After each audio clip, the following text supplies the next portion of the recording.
Saying all that, the Miami Dolphins lead the series 6-2 right now. And even though this game is in Carolina, it's not a huge travel trip for Miami. I'm going to pick the Miami Dolphins to win this game.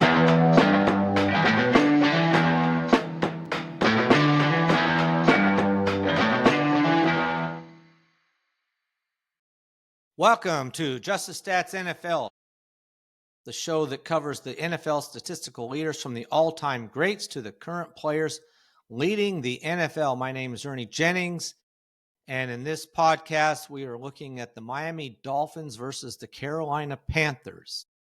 So before I get going, just to let you know, I'm still tinkering. I think I'm getting it to where I like this podcast with certain features. The focus is going to be more and more on the top 10s of different of the teams, players, so forth like that, from game, season to career. So I'll try to pay more attention to the games. I think I've found some resources for that. But with that, this game should be fairly quick because the Miami Dolphins and the Carolina Panthers have no top 10s to watch in this game. So they just have nobody. And just as a little tidbit of information, when I say no top 10s, they do have players in the top 10s for their team. And maybe in some games, the players will be in the top 10 in the NFL all time. But they're not near enough to the guy ahead of them to mention it, because they're not going to get whatever yardage or so forth that they need to get, or sacks, tackles for loss, or interceptions to get to the next level. So I don't mention them. I only mention them when I think they're within reach in this particular game that's coming up. So, like I said, for the Dolphins and the Panthers, they don't have anybody to even bring up in this game. So we're going to go straight to the game itself. Now, looking at some key injuries in this game, well, obviously, unfortunately for Miami, Hill is out for the year. And some are talking even longer than that, maybe not being able to come back and play, being the fact that he's over 30. So we'll have to see, but he's definitely out this year. So that puts more stress as for Waddle to be the number one wide receiver for this team. Now, for the Panthers, Chuba Hubbard didn't practice on Thursday. We'll see if that's meaningful or not. Hopefully it's not. Otherwise, everybody else seems to be fairly, as far as key players go, fairly well off. All right, let's take a look at this game and see if we can figure out who might win. Well, the Miami Dolphins are 1-3. Carolina Panthers are also 1-3. So these two teams have not been the greatest so far.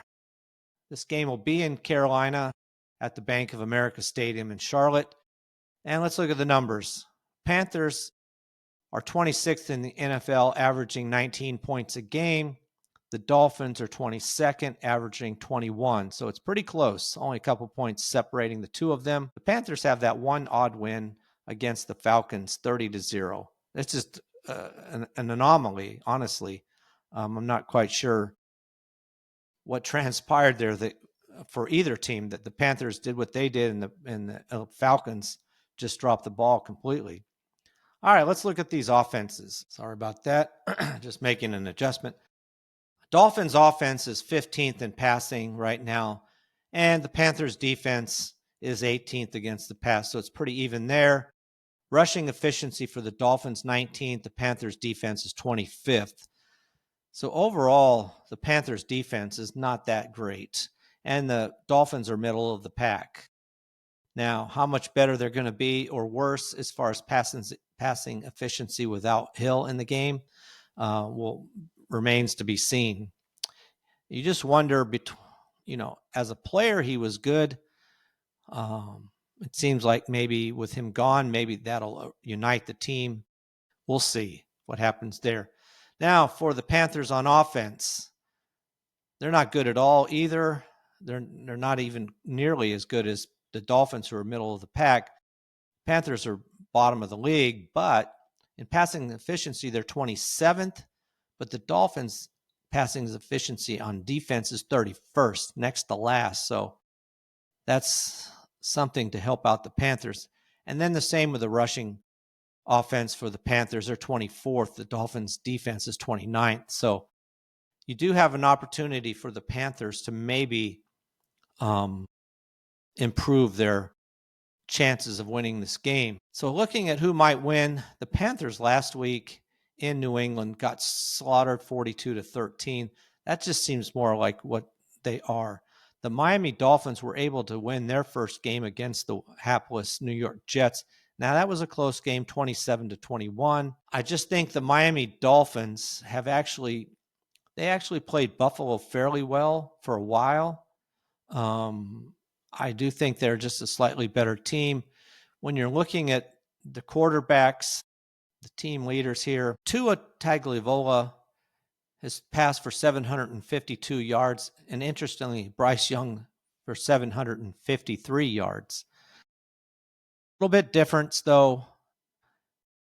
Tua's had 7 touchdowns, 4 interceptions, while Bryce Young's had 5 touchdowns, but 3 interceptions. So very similar. The quarterback rating for Tua is 93.2. For Bryce Young, it's 77.1. Now, the problem for the Carolina Panthers as far as receivers, you do have Tedrow McMillan, who has been pretty good. For a rookie, he's actually been quite good for this team. And I think he's just going to continue to get better. But beyond that, that's really all they have. And it's the same for both teams in a way. Miami did have 2 good receivers there, both doing quite well. Tyreek Hill and Jalen Waddle doing good, I should say. And now without Hill, he had 21 receptions. That's going to put the emphasis on Jalen Waddle. Now, Devon Achane has been coming out of the backfield quite a bit. You're going to see that even more. He actually had more receptions than Jalen Waddle. So you can see his numbers definitely, they won't decrease. They might increase. Now, Chuba Hubbard hasn't come out of the backfield quite as much, but he's also a key player for this team as far as coming out of the backfield. He's had 13 catches for 94 yards and 2 touchdowns. Achane has 19 catches for 143 yards and 2 touchdowns. So it'll be interesting to see how it goes for the Dolphins as they have to adjust their offense. Now, running the ball, this is definitely Devon Achane. He's averaged 4.9 yards a carry. That's pretty good right there. And him and Hubbard are pretty close. Achane has 246 yards rushing, and Hubbard has 217. The big difference is Hubbard's running around 4.1.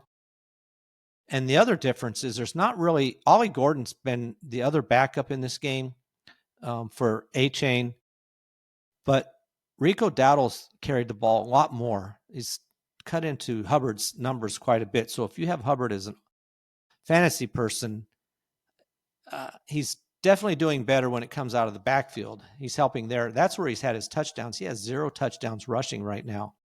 Hubbard, that is. Dowdle has the rushing touchdown, as does Bryce Young.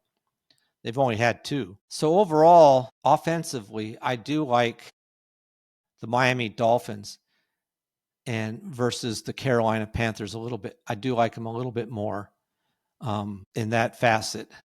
And then on defense as well, I just think the Dolphins are slightly better overall. All right, so saying all that, the Miami Dolphins lead the series 6-2 right now.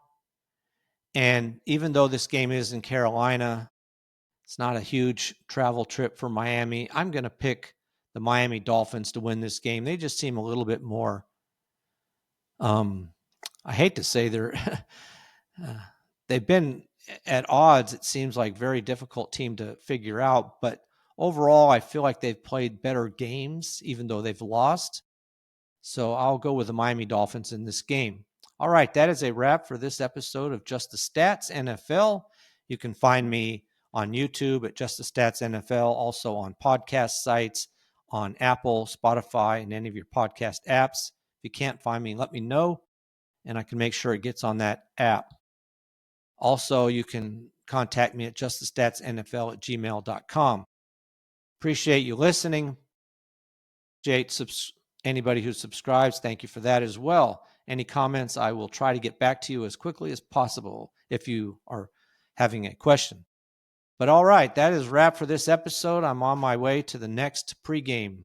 I'm out.